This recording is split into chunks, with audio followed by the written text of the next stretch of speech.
재밌는 이슈니까 한번 볼게요. 한동훈이가 총선 때 비대위원장과 선대위원장을 하면서 김건희의 문자를 읽고 씹어버렸다. 읽씹했다. 요 이야기 잠깐만 할게요. 여러분들 어려운 주제만 갖고 오라면 싫어하잖아요. 그래서 여러분들 뜯고 맛보고 즐길 수 있게끔 해드리겠습니다. 요게 지금 그 CBS에 뭐 단독 이렇게 나왔었죠. 김건희 여사 문자 공개. 한동훈은 왜 읽씹했을까? 내용 한번 보겠습니다. 한동훈 위원장님, 최근 저의 문제로 무리를 일으켜 부담을 드려 송구합니다. 몇 번이나 국민들께 사과를 하려고 했지만 대통령 후보 시절 사과를 했다가 오히려 지지율이 떨어진 기억이 있어서 망설였습니다. 그럼에도 불구하고 당에서 필요하다면 대국민 사과를 포함해 어떤 처분도 받아들이겠습니다. 사과를 하라면 하고 더한 것도 요청하시면 따르겠습니다. 한 위원장님 뜻대로 따르겠으니 검토해 주시기 바랍니다. 일단 이게 사실이냐 아니냐 2024년 1월 달에 보냈다는 문자 사실이냐 아니냐의 문제도 있을 수 있고요. 근데 저렇게까지 공손하게 보냈을 것 같지는 않아요. 저는 사실이 아닐 거라고 봅니다.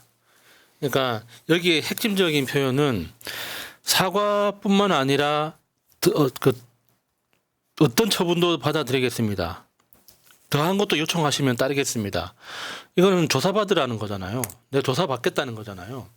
이 정도의 의지가 있다면 자기가 그냥 조사받겠다고 의사표시만 하면은 나머지는 다 알아서 처리를 합니다. 한동훈까지 필요가 없거든요. 굳이 왜 한동훈이 필요합니까? 저게 이제 한동훈이가 비대위원장을 하고 김경률이나 이런 사람들 뭐 한때 명품백 관련해서 말이 왕따했듯 막 하고 이런 시점보다 조금 더 빨라 보이거든요. 그러니까 여기 저 때까지만 해도 어떻게 보면 이제 한동훈이를 저 형님 찬스로 해가지고 비대위에 앉히고 나서 저런 식으로 이제 어떻게 보면 한동훈한테 저는 힘을 실어주는 시점이었으면 저게 완벽한 워딩은 아니어도 이 정보는요. 김건희 쪽에서 흘렸을 가능성이 100%로 보거든요. 그렇죠. 그러니까 딱 저렇게 보내지 않았더라도 그 당시만 해도 한동훈한테 힘을 실어주는 뭔가가 있었다라고 보이긴 해요. 왜 그러냐면 이게 물론 나는 이 새끼 말을 더 안 믿는데요. 장해찬이 이렇게 이게 소위 말하면 윤석열의 아이잖아요. 기자님들의 문의가 몰려 페북으로 답을 대신합니다. 제가 알기로 오늘 방송된 CBS 김규환 논설실장의 취재는 사실에 부합합니다. 뒤늦게라도 이런 사실을 밝히는 것이 마음 아프지만 정확한 진단과 책임 위에서 보수 재건을 시작할 수 있기에 말씀을 드립니다. 지금 보수는 무너졌군요. 재건. 네, 무너졌네. 그러니까 저게 그냥 만들어낸 말 같지는 않은데 장해찬이가 뭘 알고 썼다고 생각하진 않아요. 자기도 아는 척을 하는 거지. 나도 알고 있었어 이런 얘기 하는 거죠. 하는 거죠. 그거 같은데 요거는 지금 실제로 저 CBS 기자한테 준 저 정보를 흘린 사람이 누굴까가 궁금한 거죠. 당연히 김건희 측이라고 생각이 들고 사실 저 CBS 논설위원이 저 방송이 마지막 방송이었어요.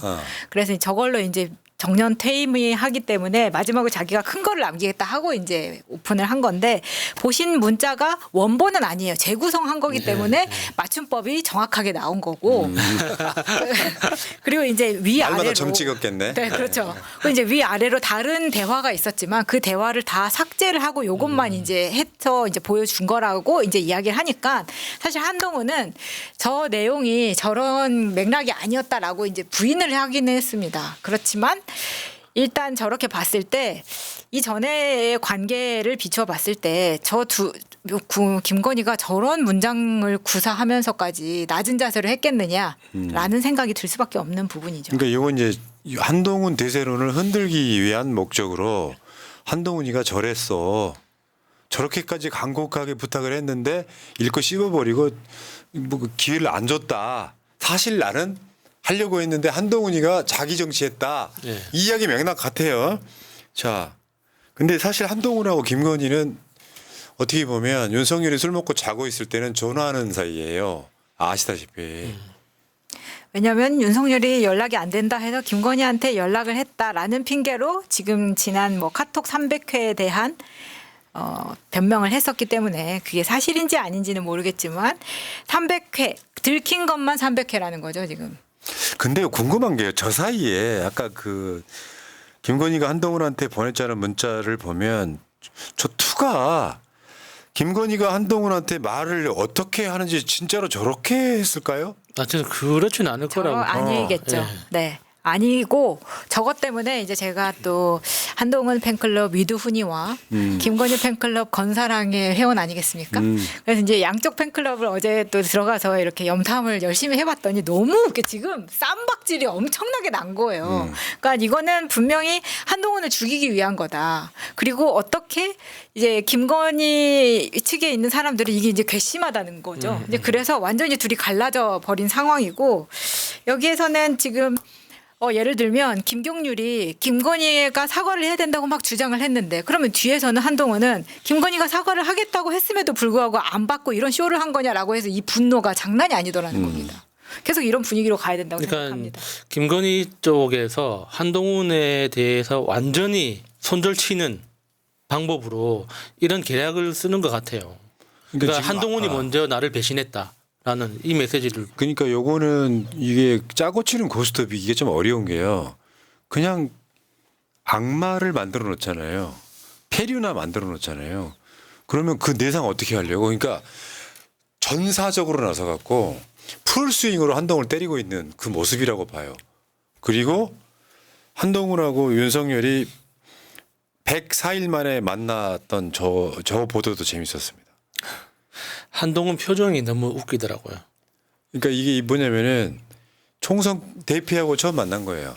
그 전에 갈등설도 있었고 그 전에는 겨울에 예천 가가지고 폴더 인사하고 그랬었는데 한동훈이 자기 정치하는 바람에 이제 둘이 어떤 멘탈인지 설명을 드리는 게 중요해요. 그러니까 총선 끝나고 나서 윤석열이 한번 초대를 했었잖아요. 근데 한동훈이 거절했죠. 그러니까 윤석열은 나는 도울 만큼 도왔다 토론회 같은 거 통해가지고 지역마다 선심성 쓰고 그래서 윤석열은 이 진 걸 한동훈이가 자기 정치에서 졌다고 생각해요. 한동훈은 이미 민심이 망가져서 내가 아무래도 안 됐다 이 생각인데 그 후로 처음 만난 건데 자세히 보시면요. 윤석열이가 한동훈하고 인사를 하죠. 그 한동훈은 이제 윤석열이랑 인사한 뒤에 시선을 뺏기고요. 나경원이나 원희룡은 끝까지 윤석열을 해벨레 바라보는 과정이라고 이걸 잡아내가지고 MBC가 보도를 하더만요.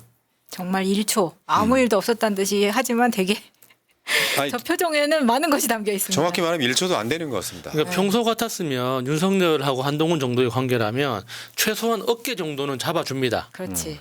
그러니까 나한테는 특별한 사람이라는 표시로 예, 어깨 정도는 한번 쳐야 되는데 그런 게 전혀 없었다는 거. 그러니까 그걸 아니까 한동훈 표정이 좀 약간 그렇지. 민망한 표정이 나오잖아요. 당사자들은 알잖아요. 예. 잘 모를 사람들은 몰라도 내가 야스민이랑 싸웠어. 관계가 안 좋은데 남들 앞에서는 악수를 해야 돼. 그러면 굉장히 차갑게 대할 수밖에 없죠. 그렇다고 인상을 쓰지도 않지만 그렇죠. 그냥 평상시 같으면 진짜 우리 야수 어깨 툭툭 치고 막 이렇게 친밀하게 했겠지만 악수만 딱 하고 마는 거예요. 그렇죠. 야, 재밌네요. 어제 이제 그 한동훈 때리는 윤석열 대리자가 한 명 있죠. 홍준표. 총선 끝나고 홍준표랑 밥을 한 2-3시간 먹었다 그랬지. 그 후에 한동훈이를 계속 때리고 있잖아요. 그러니까 한동훈은 밥 안 먹고. 한동훈이가 대구 와서 안 만나주고 공개적으로 또 그 저기였겠던 바로 홍준표가 국민의힘 전대가 1강 2중에서 저기는 1강은 한동훈, 2중은 원희룡, 나경원인데 1강 2중에서 2강 1중으로 바뀌었다. 그 윤상현은 어디 있죠? 일약. 한동훈이야 뭐. 이 저기서 말하는 이 강은 누군가요? 이강 저 이강? 네. 저건 원희룡하고 한동훈이겠죠. 그러니까 지금 원희룡이가 용산에 지금 힘이 실려 있다. 뭐 이렇게 지금 계속 하고 있는 거잖아요. 이렇게 볼 텐데 어떻게 될지 모르겠는데요. 저 자체가 국민의힘 전당대회에 좀 힘을 실어주는 측면이 있습니다. 그 다음에 이 상황에 최재형 목사는 5번째 경찰 소환됐습니다. 저 외국인을 저렇게 자꾸 소환해도 되는 겁니까? 그러니까. 우리나라 외교에 문제 없어요? 아니 이렇게 보관실에 보관까지 해야 되는 선물을 준 사람인데 저렇게 5번씩 소환을 하는 건 너무한 거 아닙니까? 그러니까 최재형 목사가 준 선물이 지금 대통령 기록물이 됐잖아요. 그러니까 기록물이 굉장히 중요한 사람이라는 뜻이잖아요. 그렇게 중요한 사람을 저렇게 대접해도 되는 겁니까? 그건 앞뒤가 안 이번에 맞는데요. 그 이제 소환 왔다 갔다 하면서 기자회견을 계속 하고 있거든요. 그 기자회견에서 정확하게 프로포폴이라는 단어도 쓰고 대통령이 그 이렇게 술을 너무 많이 마셔가지고 거의 3시간 이상씩 뭐라 그러죠? 완전 블랙아웃 되는 상황. 그런 상황이 자주 연출이 된다. 이런 이야기까지 하셨거든요. 그러면 사실 국민의 입장에서는 대통령이 그렇게 몇 시간씩 블랙아웃 된다는 상황은 진짜 위험한 거 아닌가. 맞죠, 맞죠. 예. 자, 어쨌건 이야기 다시 원점으로 돌아와서 윤석열은 지금 레임덕 겪고 있는 거예요. 총선이 지고 나니까 책임을 서로 미루는 모양새였지만 한동훈이한테 소위 말하면 윤심이 안 먹히고 있잖아요. 그러니까 이제 난 이런 문자 보낸 적 있다까지 까버리는. 전 두 관계는 돌이키기 좀 힘들다고 봐요. 왜냐하면 이게 총선을 이기기 위해서 약속대리를 하는 거랑 개념이 다르잖아요. 천하의 폐륜화 만들기 작전. 그러니까 윤석열이 마음은 온희룡한테나 막 그나마 있는 걸로 알려져 있는데 한동훈이 더 여론조사가 잘 나와. 이거 어떻게 바라봐야 됩니까? 요거는 지금 저는 국민의힘 여권의 불행의 씨앗이 지금 어마어마하게 잉태되고 있다고 봐요. 언젠가는 윤석열 탄핵에 큰 도움이 되지 않을까도 생각을 조심스럽게 봅니다. 자, 배신자들 이야기였습니다. 김영일님, 마차님 다리 올리고 침 뱉으면서 읽어주세요. 동훈아. 감사합니다. 자, 사이렌님, 동훈아 이참에 핸드폰 비번 까서 명신이가 보낸 톡 다 공개하자. 그렇다니까요. 윤석열이 한동훈을 제대로 못 건드리는 이유는 공범이기 때문에 그렇습니다. 모든 범죄의 공범. 예를 들어 고발 사주 윤석열이 시켰다고 하면 어떻게 할 거야? 채널A 뭐 그런 거. 여기까지 하겠습니다.